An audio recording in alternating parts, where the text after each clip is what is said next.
though condemned by the Allies, the German Pope, and by the Central Powers, as well as the French Pope. Pope Benedictus XV both remembered and foresaw something when he declared in summary that the First World War was, quote, the suicide of civilized Europe, end of quote.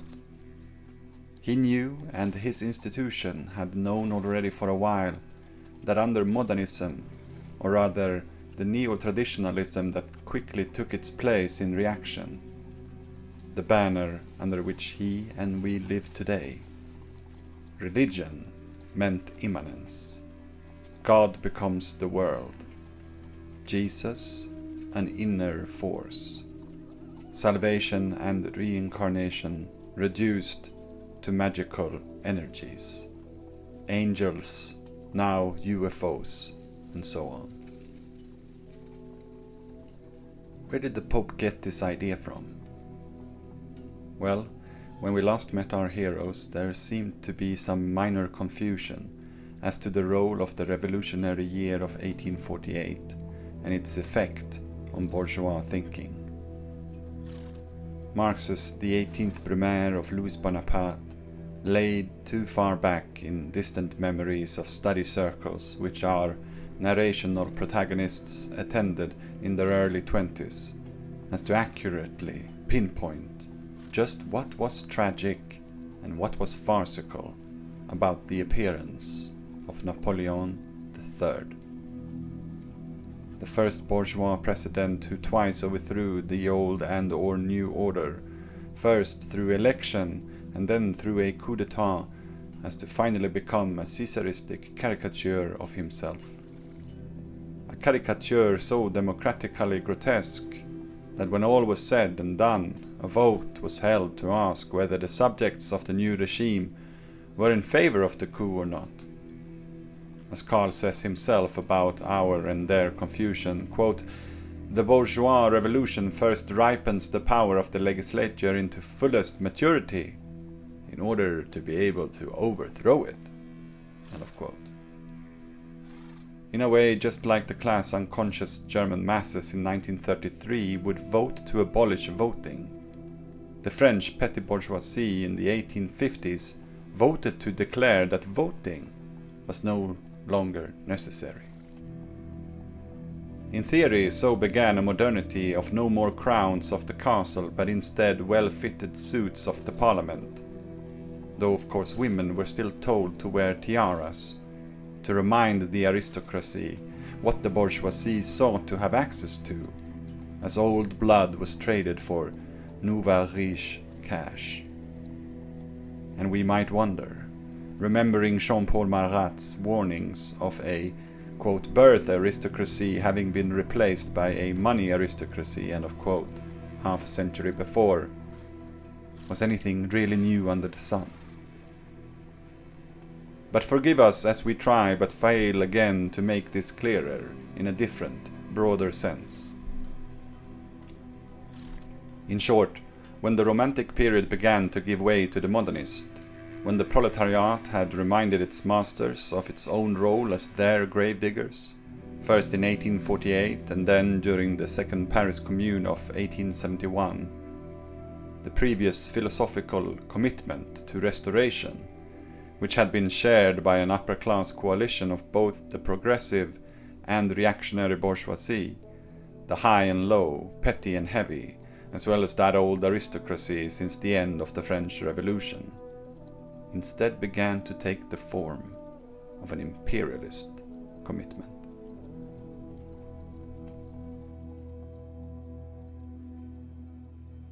The aforementioned neo-traditionalism came to define modernism from the get-go. In a way, modernity never happened. We live in the old with new technical means. But what did this mean for the Aryan myth? Though the Romantics of the beginning of the century had flirted with the idea that the Proto-Indo-Europeans might have both sexually and economically lived in some kind of ur-village communism under a natural, mythological matriarchy. After the 1870s, everyone knew for certain that these made-up ancestral people had been the inventors of patriarchy, the monogamous marriage, and private property, i.e. humanity's highest evolutionary stage. The post-commune era was a time gradually dominated more exclusively by the reactionary phalanx of the ruling classes, lords and small-time servants of capital who, in a way, correctly realized that progress, i.e. meeting some of the demands of the laboring riffraff, had come to its only logical Bismarckian representative parliamentarian end point, as one step further would lead to democratic socialism, or even communism, or anarchy. God forbid. It might have sounded like, pressed for time in the last episode, after 5 hours of constant summary, that we suggested that this should all culminate in a worldview of the occultism of the Theosophists, maintained by a loose network of secret societies. Now it is true that both these factors, certainly the latter of upper-class organizing, played their most extreme obscurantist part in a Europe pushed towards ever more mechanical wars of riot control and its Victorian holocausts in the colonies.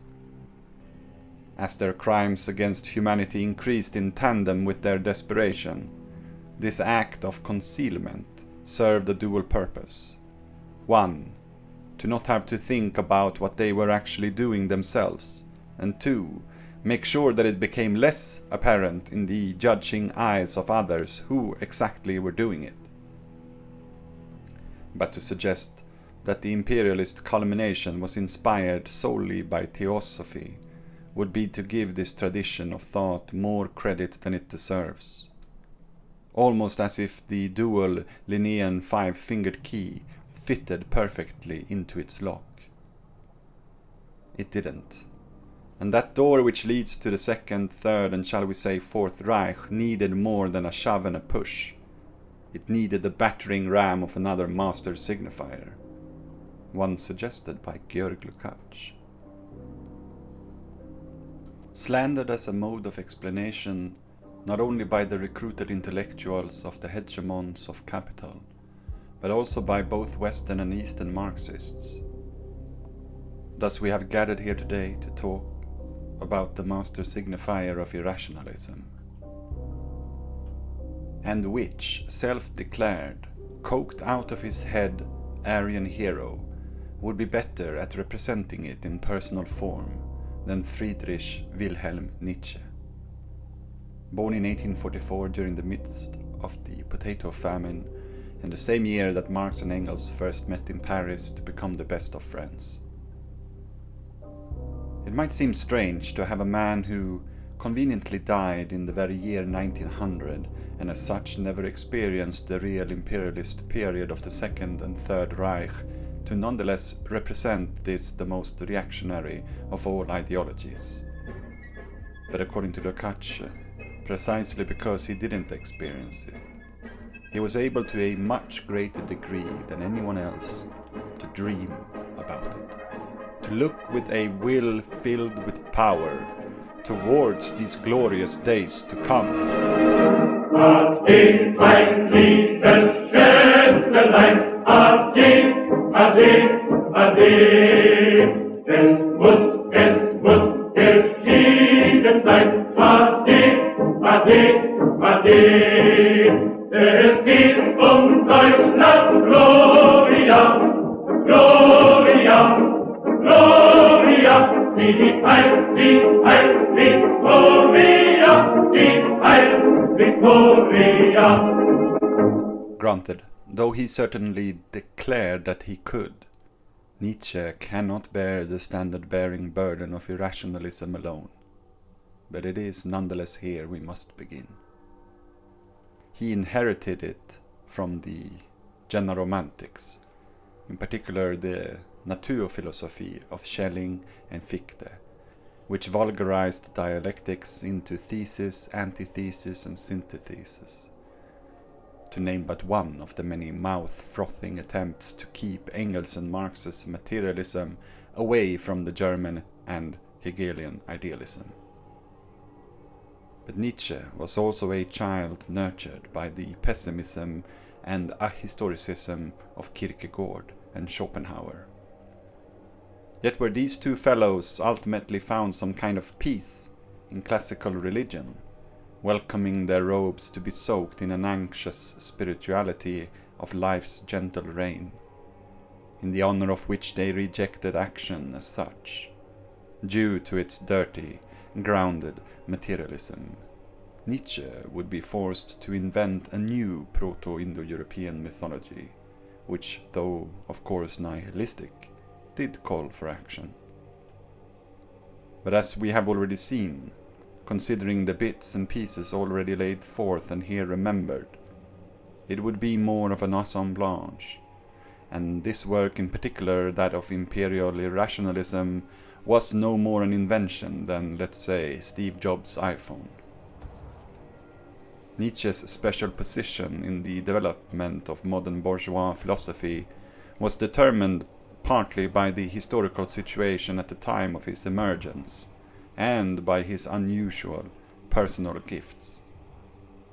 The history in question was, of course, as already suggested, the Paris Commune of 1871, the development of the socialist mass parties, etc., especially in Germany, as well as the result of the bourgeoisie struggle against them, which all made a deep impression on him.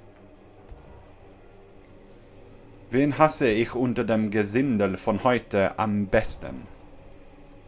Whom do I hate most of today's trash? Nietzsche asks in Antichrist. Quote, the socialist trash, the Chandala apostles who undermine the worker's instinct, desire and sense of contentment, who make him jealous and teach him revenge. The wrong never lies in unequal rights. It lies in the demand for equal rights. End of quote. Why no equal rights, we might ask, in naive spontaneity? And Nietzsche dutifully answers in true Aryo-heroic fashion somewhere in the 8th book. Quote, a higher culture can only arise where there are two distinct social castes, the laboring and the idle, who are capable of real idleness. Or, in a stronger expression, the caste of forced labor and the caste of free labor. End of quote. Notice here the intentional use of the word caste as a potent ersatz of the neo-traditional mythology, which obviously seeks to replace the word class. The decline of bourgeois philosophy after the Paris Commune, which even Darwin could do nothing to stop, as the natural sciences became increasingly more reactionary, used with ever greater vigor the propagation of imperialism as ecology. And that this should be defined by an irrationalism is not hard to see once the matter has been laid bare. That is to say, put in the context within which Nietzsche proudly put it within. A reaction to the dialectical materialist method, which, as he rightly analyzed, seeks to elevate the lower caste above instincts.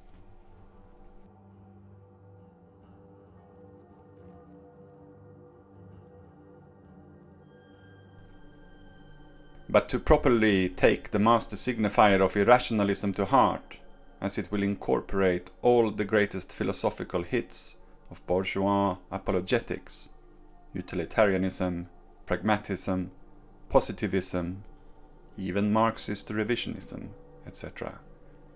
We must try to understand what Lukács means when he says, quote, there are no innocent worldviews, end of quote.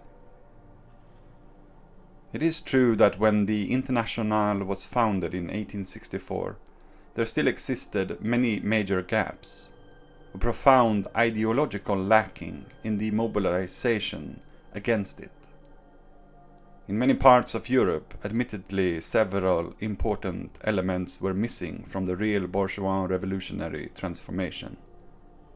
In Germany and Italy, not to mention Austria and Hungary, many other feudal absolutist vestiges remained. Yet their liquidation was now only conceivable in a revolution led by the proletariat, which dealt a blow to the arguments of the progressive bourgeoisie in the eyes of their patrons and class comrades, who by now owned mines, factories, latifundias.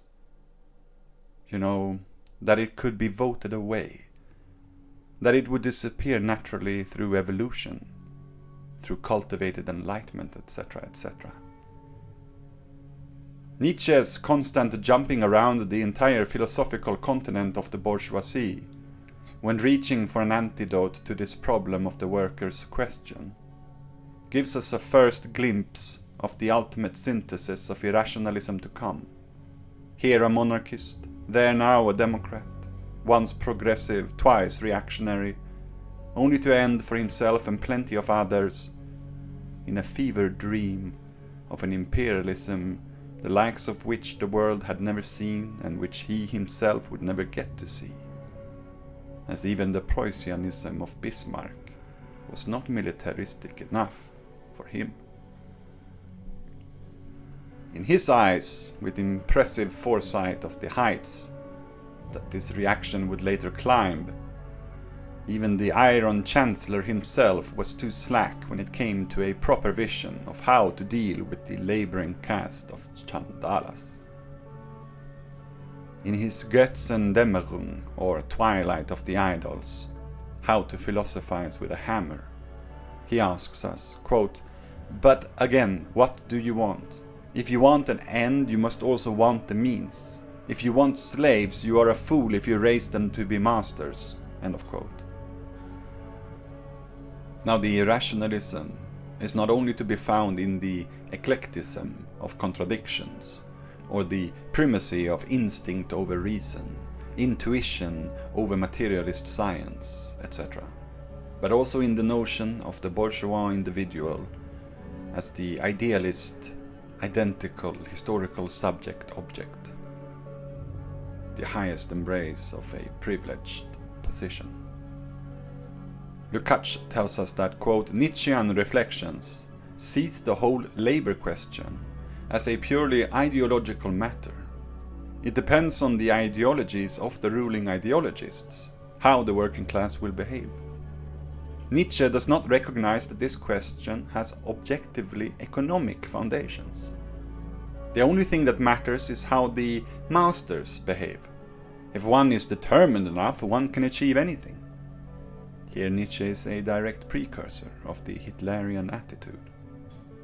Secondly, this passage unwittingly provides a historical summary of the unchanging and shifting nature of Nietzsche's views on this central question. It is quite clear that the rearing of a slave type adapted to the modern conditions have been his constant social ideal, and also that his hatred is directed against those socialists who prevent this development. But in addition, we can see the reversal very clearly. Even if Nietzsche here sharply criticizes his class brothers, this is at the same time a self-criticism. End of quote.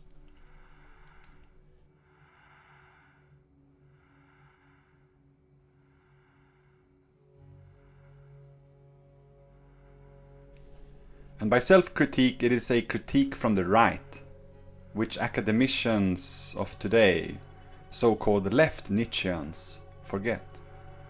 It is a critique against the Preussian Volksgeist's copulation with representative parliamentarianism and the friction of thinking it produces, the system which Bismarck brought forth.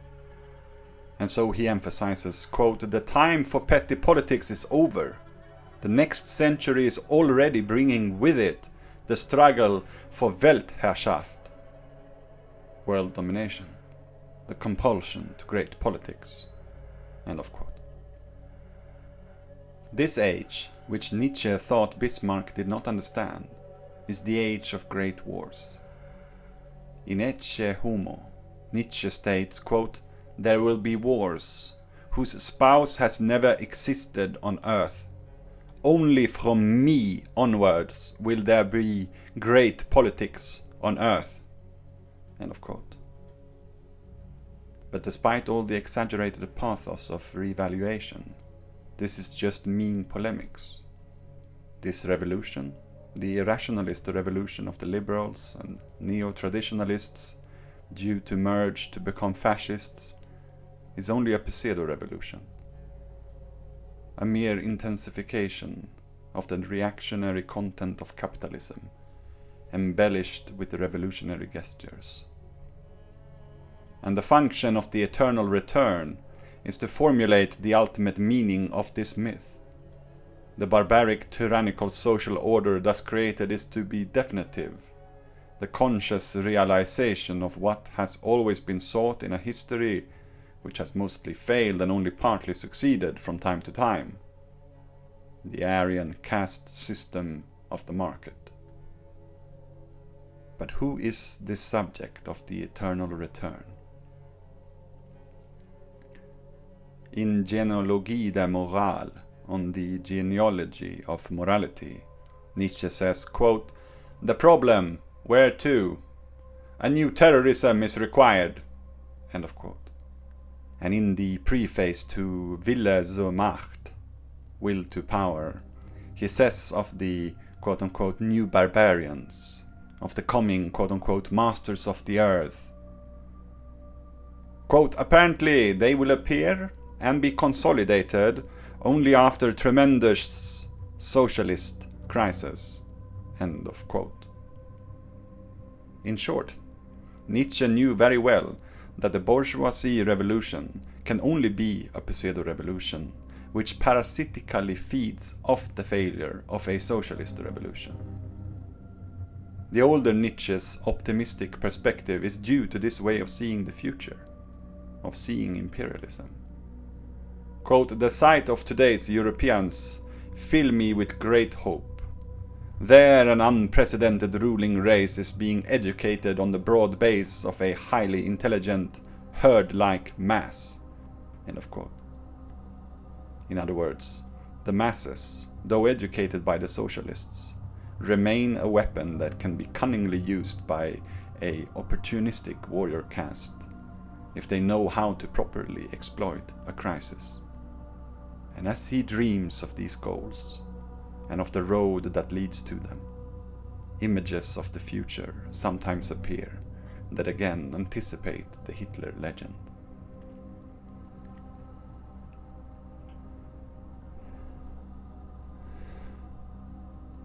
Quote, "The decayed ruling classes have corrupted the image of the ruler. When the state is in charge of administration of justice, it is only cowardice, because the great man is missing, the one who can serve as yardstick. In the end, the uncertainty becomes so great that people succumb to every force of will which commands." End of quote. According to Lukács, what made Nietzsche one of the most influential ideologues of reactionary irrationalism was that he managed to unlock something in the Aryo-heroic will to power, which his liberal and neo-traditionalist forerunners and contemporaries couldn't do. If we imagine Bentham as the father of both modern egoism and the panopticon, the psychoanalytic implications of which we will not be able to elaborate upon, then, quoting Lukács, "Bentham could not but lack genius, since he defended victorious capitalism at all costs, and could only do so by ignoring the most important social phenomena, or by distorting and embellishing them." End of quote. Bentham did not see the enemy to capitalism which capitalism had given birth to, and could never feel the need to imagine the terrorism of extermination camps. For him, prison, ghettos and concentration would do just fine to control the proletariat. Furthermore, in the epigons of Bentham, his fellow travelling descendants, in the positivist John Stuart Mill, who was raised by Bentham and his own father with the explicit aim to create, quote, a genius intellect that would carry on the cause of utilitarianism and its implementation after he and Bentham had died, end of quote. As well as in Herbert Spencer, who began the biologizing of the proletarian problem, as well as the eugenic apology of the bourgeoisie, and finally in Auguste Comte, who is remembered as the father who synthesized religion and science in this new doctrine called positivism.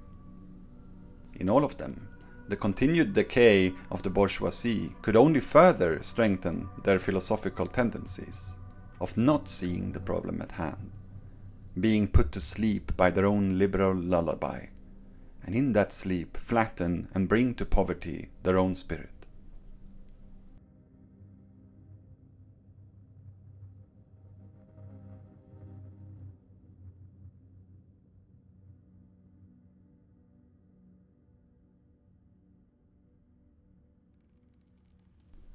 Though Bentham, Mill, Spencer and Comte were substantive agents in the reactionary move towards irrationalism, Nietzsche was in contrast something else. According to Lukács, quote, Nietzsche, on the other hand, could be ingenious. Because of his indirect method of apologizing, he had a wide scope for ruthless criticism, particularly in the field of culture. From the artistic nature of such criticism stems his aesthetic predilection for individual Enlightenment men, especially the French moralists. The point of contact between Nietzsche's ethics and those of the Enlightenment and the French moralists lies in the fact that they all see the fundamental phenomenon of social life in the egoism of the capitalist individual. But because these thinkers were active in different periods, the historical development of the class struggle brought qualitative differences in content and also contradictions in terms of orientation and values. As progressive ideologues in the period leading up to the bourgeois democratic revolution, Enlightenment thinkers had to idealize bourgeois society, and primarily the social function of egoism. For the most part, these ideologues lacked knowledge of England's classical economy, and often before it even existed, they formulated in their own ethics the Smithian economic principle that the economic self-interest of the individual is the chief instrument for the development of the productive forces, which ultimately, necessarily, leads to the harmony of the collective interests of society. Here we cannot even begin to hint at the complex contradictions to which the representatives of the Enlightenment were led by this new, quote-unquote, theory of utility and the morality of, quote-unquote, rational egoism, end of quote. But if we were to hint at it, we would see, for example, in the American spiritualism and pragmatism of William James, the extreme centrism of the quote-unquote political myth, suggested also in Italian newspapers by the French revisionist Marxist Georges Sorel, a generation before anyone called it the American dream. A sociology free of class struggle which would directly influence Mussolini. A self-made dream which is simultaneously the sleep of endless total war, which Nietzsche knew and embraced, but which the others knew and denied. What the fascists accept, the liberals foreclose, but they slumber in the same bed. Starkly apparent when the old social democrat Il Duce said, quote, "We have created a myth for ourselves. Myth is a fate, a passion. It does not have to be a reality. It is real by virtue of the fact that it is a spur and a fate, and signifies valor." End of quote. Irrationalism is thus, in short, bourgeois positivism, American pragmatism, British utilitarianism, and continental vitalist intuition, becoming the synthetic vehicle of fascist ideology.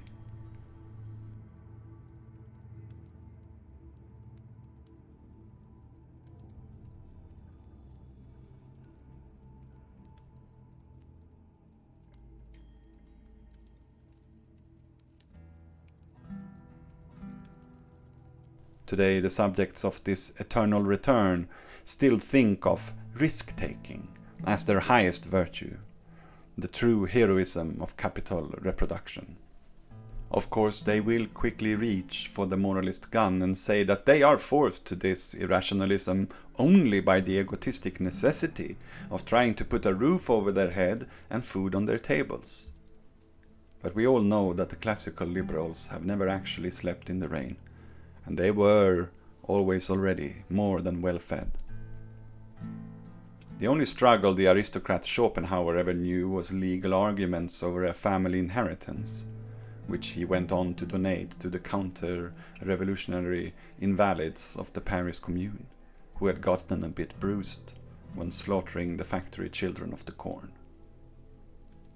But what does the privileged do who does not believe in history, who thinks action is beneath him?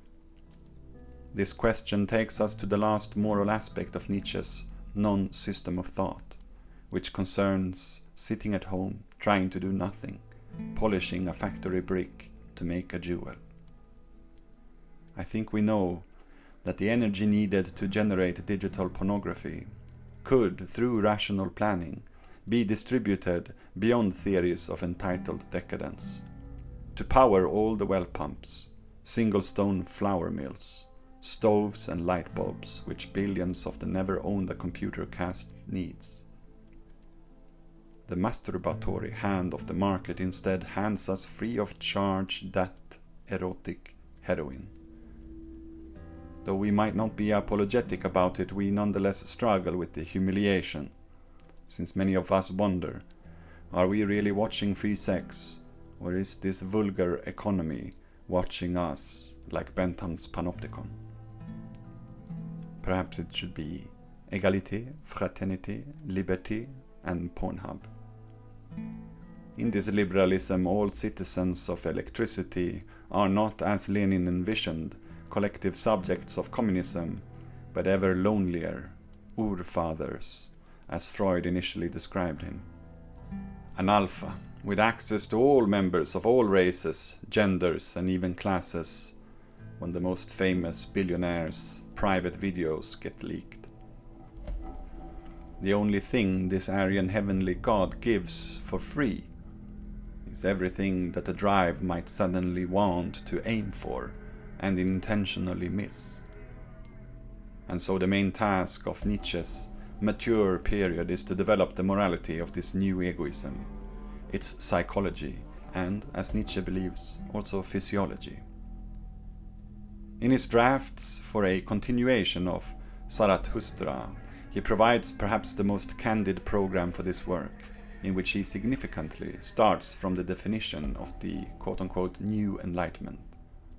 Quote, "Nothing is true, everything is permissible. Zarathustra, I took from you everything, the God, the duty, now you must give the greatest proof of a noble deed.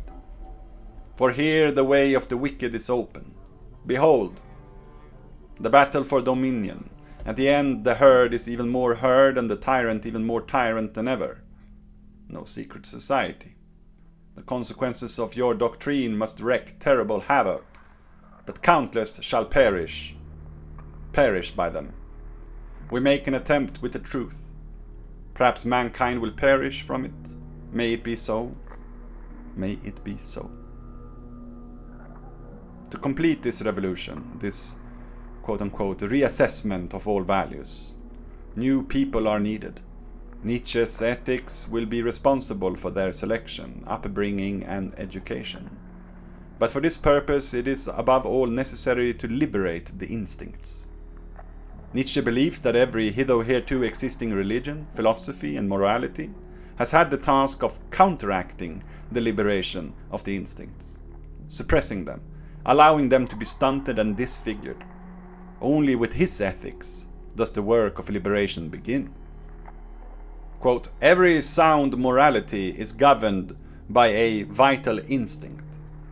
The unnatural morality, that is to say, almost every morality hitherto taught, praised and preached, is, on the contrary, directed against this vital instinct. It is a sometimes secret, sometimes loud and brazen condemnation of these instincts." End of quote.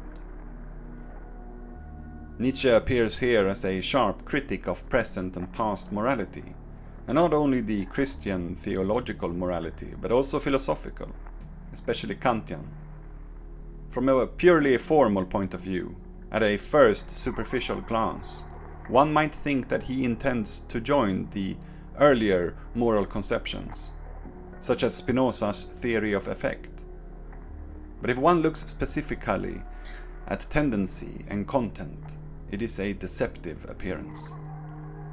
In Spinoza, the dialectic of self-overcoming is of the effects, is an endeavor to overcome and not merely suppress, as in Kant, the merely instinctive, the anti-social passions, to mold the ideal of a harmonious, humanistic, self-restrained social being. In Nietzsche, however, we are really dealing with a release of all instincts. The descending bourgeoisie must release everything bad and bestial in human beings in order to win militant activists who could save its domination. It is no coincidence, then, that Nazism began in the whorehouses and beer dungeons of München. For despite all the aesthetic beauty which our writer possesses, in the end what this project amounts to is to allow the most rotten rhizome of the unconscious to begin to recognize genocide as a sexual stimulation. Such is the praxis of the Nietzschean quote-unquote blonde beast, which ill-informed academicians think is a mere metaphor. It is not a metaphor, because why else would the 566 minutes long documentary Shahs open up with an eyewitness account of now an old man who only remembers in his teenage youth the doctor of his involuntary vasectomy at Auschwitz, a scalpel in one hand and a rubbing cock in the other? Why else would search hits for Arab on Pornhub increase in the affluence of the Zionist apartheid state during its climaxes of extermination? Because the pragmatic, utility-fulfilling ego positively wants it. Right now, today, tonight, just for a while, for the time being, for the whole of time and the whole of existence. So you might say, how do we find this sickness and cure it? Oh. Be aware, dear listener, of the medicalization or the Sittlichkeit interpretation. For this is the return of the repressed, and me and Sebbe are here to tell you about a new kind of Lutheran, Scandinavian anthropology, which sought to do precisely that. The issue is hiding somewhere behind the measured cranium, you see. All that is needed is a little bit of snip-snap, and it will be over. You'll be assembling IKEA furniture full of just perfect mediocre will and reward in no time. Oh, you didn't know that IKEA was created by a card-carrying Swedish Nazi? The cult employees of whom, offices all over the world still sing happy birthday on his birthday, even though he has been dead for 6 years and most of them never met him. Come on, let's get into it then. I remembered the line from the Hindu scripture, the Bhagavad Gita.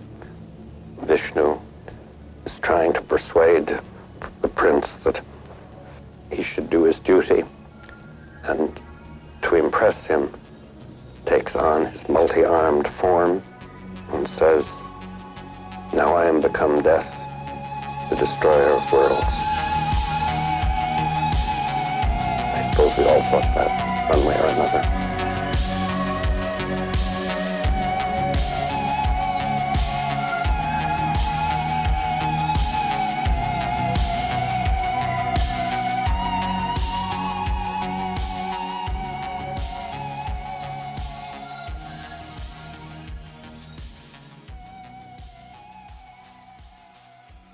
Hello and welcome to the return of the repressed. And welcome back to Sebbe. Very nice to sit down with you again. how have you been doing? How have you been getting into the vibes of the fin de siècle atmosphere? Have you been doing something? Well, yeah, I've been up to my neck with the scrolls and ancient texts Yeah, of trying to find the home of the Aryans. right. I'm It's a demanding task, to say the least. it is, but I'm very happy to be out of the bog that is linguistics. So Yeah, it's been a nice. It sounds a little bit weird, like it's so nice to finally read about racial science again. but but it was yes, flesh yes, and bones, rather than these exactly, stupid language theories. Yeah, exactly something you can grasp, something you exactly. can like take a hold of. That's right. Yeah. I have been watching a lot of Weimar Expressionism, like a lot of black and white movies from the 1920s, and actually, like Uppsala appears in Dr. Caligari, or the Cabinet of Dr. Caligari. I sent you a picture of that. It seems like the Yeah, I saw. Somna bus, yeah, the Somna. So, like the Dr. Caligari, for those who don't know, is a kind of like MK Ultra story from the 1920s, where some professor of a madhouse starts hypnotizing some of his somnambulists, like his sleepwalkers at the madhouse, to commit crimes for him. And when they're going through like his work, and it turns out that like, actually there was somebody like in the 1600 who had already been doing this, a Swede then apparently, because the book says that it's from Uppsala, and Uppsala is the university where we've been spending most of our times throughout this show so far, right? This is where Linnaeus went. Um, we'll find like that this is some of like Retzius' older parents with the skull measure that we touched upon before and who we will return to today. This is where they also find their home in a way, though there are some changes in the story of Anders Retzius that we'll touch upon today. But yeah, there's something. I mean, this is where Swedenborg is as well, and this is also where that the Rudbeck the Older, the guy with the Atlantis, he's also from this university. Thank you so much for listening, dear listener. If you haven't signed up to the Patreon or the Spotify, then this is where our journey ends, unfortunately, today. But if you are among the handful of hundreds who have signed up, then now the story will continue. And I thank you very much for helping us have this much fun together. And thanks so much for the great comments on the last episode. It really encouraged us to dig our noses deeper into the old lexicons and find a worthy story for you. Thank you so much.